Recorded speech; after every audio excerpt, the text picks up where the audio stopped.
اس کے لیے بیٹھنا ہے مطلب کے ساتھ کلم والوں کے اللہ تعالیٰ کی ضرورت ہے، کلم والوں کو اللہ تعالیٰ دین دیتے،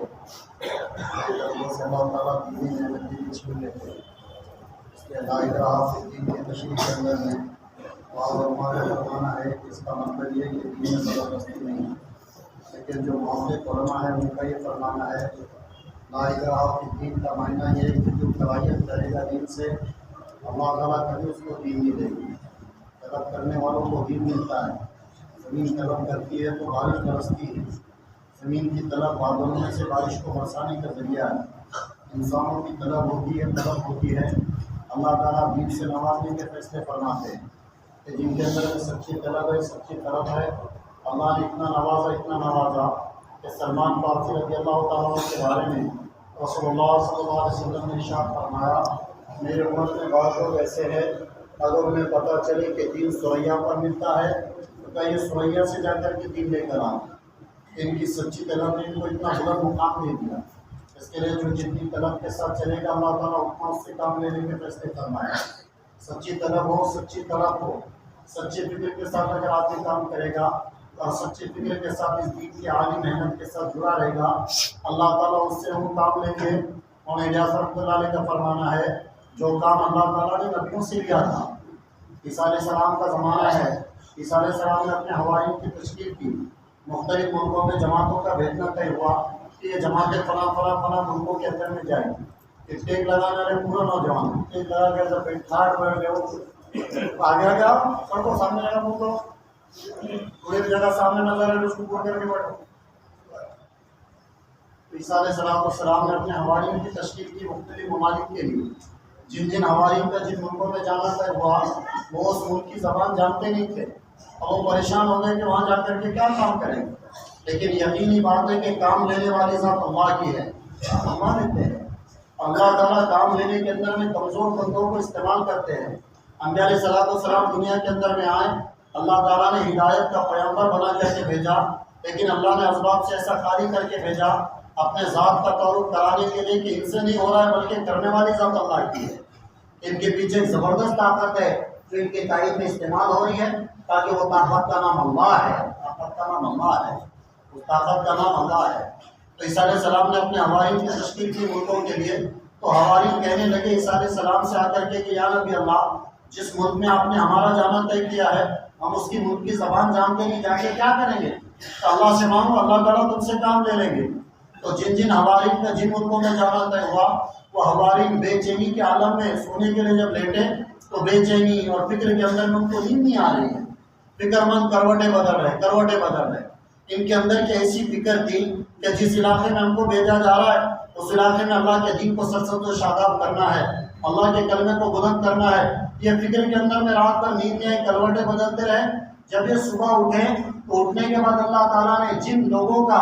جس ملکوں میں جانا طے ہوا تھا اللہ تعالیٰ نے ان کو جب وہ اٹھے اس زبان کا ماہر بنا کر کے اٹھا دیا، اس ملک کی زبان بولتے ہوئے اٹھ گئے، اس ملک کی زبان بولتے ہوئے اٹھ گئے۔ تو کام لینے والی ذات اللہ کی ہے، اللہ تعالیٰ اندر کی فکر اندر کی طرف پر رکھ کر کے کام لینے کے فیصلے کرتے ہیں۔ اور یقینی بات ہے کہ آج کے اس گئے گزرے زمانے میں اللہ تعالیٰ نے دعوت کی ساری محنت کو، اس عظیم محنت کو امت کے عموم کی ہدایت کے لیے قبول کیا ہے۔ امت کا عموم ہدایت پائے گا، امت کا عموم دین پر آئے گا، امت کے اندر دین کے مٹنے کا درد آئے گا جب امت اس محنت کے اندر اپنے جان مال کو لگانے والی بنے گی۔ ورنہ اغراض کی دنیا ہے، اغراض کی دنیا میں کوئی آدمی بغیر مفاد کے کسی کا کانٹا نکالنے کے لیے تیار ہے، ہر آدمی اپنے دال پہ روٹی کھینچنے کے لیے تیار ہے، خیر کی بات پہنچائے تو اس سے نفع کا طلبگار ہے، اس سے اپنے کو کیا ملتا بولو، اس سے نفع اٹھانے کی کوشش میں ہے۔ انبیاء علیہ السلام کی بنیادی صفات میں سے 2 صفات ذکر کی گئی ہے۔ سب سے پہلی صفت نبیوں کی ہے کہ انبیاء علیہ السلام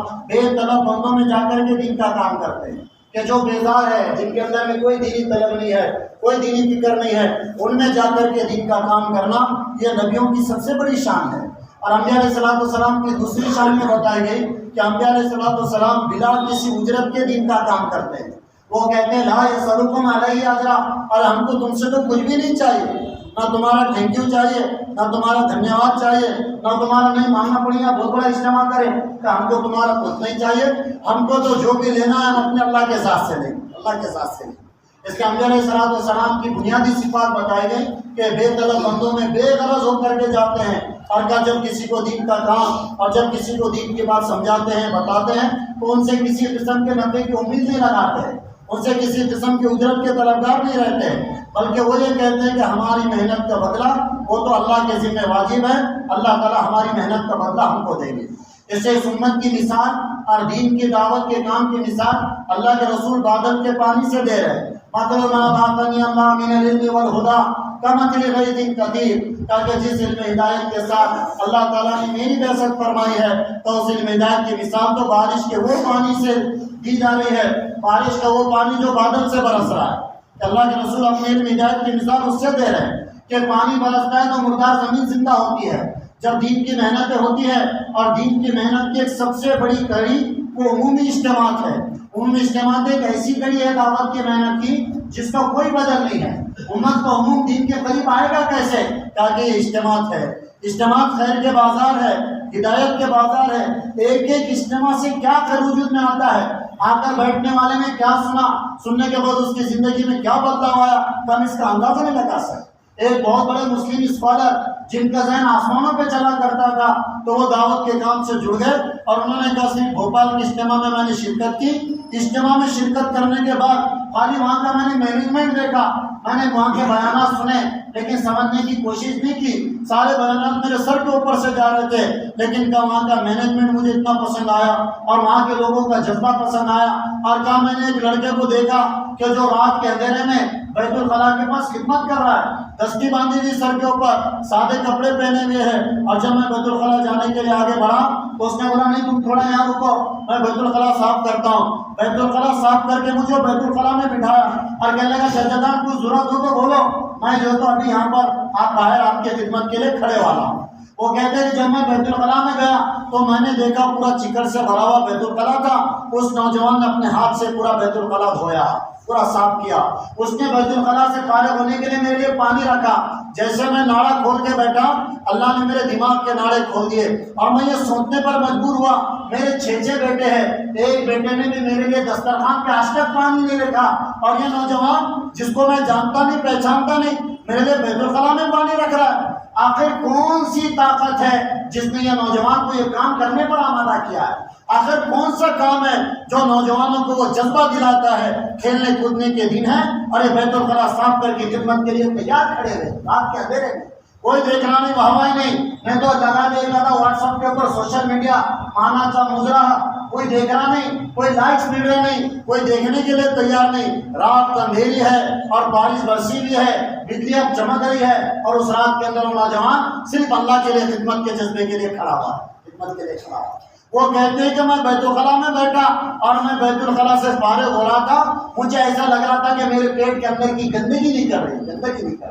کہ مجھے بیت الخلاء میں ہدایت مل گئی، اور میں یہ نیت لے کر بیت الخلاء سے باہر آیا کہ یہ جماعت کا کام واقعی میں کام ہے، اپنے کو یہ کام کر کے دیکھنا ہے۔ وہ کہتے ہیں کہ میں باہر آیا، وہ نوجوان مجھے نظر نہیں آیا، لیکن اللہ نے مجھے استعمال فرمایا کہ میں 40 ملکوں میں جماعت لے کر کے گیا، اور میں یہ سمجھتا ہوں کہ سارا اجر اللہ تعالیٰ اس نوجوان کو دینے والے ہیں۔ ایسے دوستو ایسا ایک موقع اللہ نے یہ نور مسجد کے اجتماع کے نام پر ہم کو اور آپ کو دیا ہے۔ آپ سے بڑا ادب کے ساتھ ہم درخواست کرتے ہیں اس اجتماع کو انتظامی لائن سے بھی ہم کو مثالی بنانا ہے، اور اس اجتماع کو تشکیلی لائن سے بھی کہ جماعتوں کے نکالنے کے اعتبار سے بھی نمونہ بنانے کی فکر کرنا ہے کہ اجتماع جاندار بھی ہو، اجتماع شاندار بھی ہو۔ اس کے لیے ہمارا جان مان لگائیں گے، صلاحیتیں لگائیں گے، سب اس کے لیے تیار ہے انشاءاللہ۔ اس کے تعلق سے مشورہ ہوگا، سارے حضرات آخر تک بیٹھے رہیں، اور بیان کے ختم پر انشاءاللہ دعا بھی ہوگی، جو طے ہو جائے گا اپنے آپ کو اس کے اوپر پورا جمانے کی نیت سے بیٹھے۔